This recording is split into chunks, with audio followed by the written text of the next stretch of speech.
চলো আজ তোমাদের একটা মজার জিনিস দেখায়। সকাল 9টার সময় হাঁড়িতে চালটা চাপানো হলো, তারপর গ্যাস সিলিন্ডারটা অন করতে গিয়ে লাইট জ্বালিয়ে দেখলাম যে গ্যাসটা জ্বলছে না। তো সিলিন্ডারটাকে চেঞ্জ করা হলো।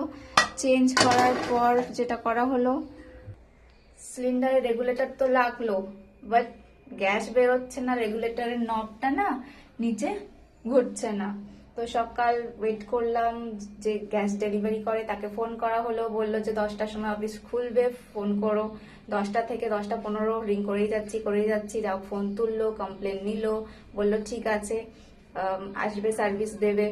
এখন 12:30 বাজতে যাচ্ছে, কারোর আসার পাত্তা নেই। মধ্যখানে একবার ফোন করলাম, বললো যাচ্ছে, যাবে। কখন আমরা রান্না করব, কখন খাবো?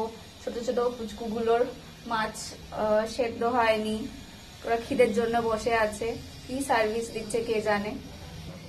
চালটা বসানোর আগে মাছটা সেদ্ধ করে রেখেছিল, বাঁধাকপি তরকারি করবে বলে, সেটা সেই অবস্থায় বসে বসে জমে গেছে। আর এটাতে রাতের একটু ছিল বিড়ালদের খাওয়ানোর জন্য, জাস্ট এতটুকুই বেঁচে আছে। ওদেরকেও আমরা হয়তো কম কম খাওয়াচ্ছি, বাই চান্স যদি না আসে সারাদিন টানতে হবে, নাহলে কোথাও থেকে খাবার জোগাড় করতে হবে।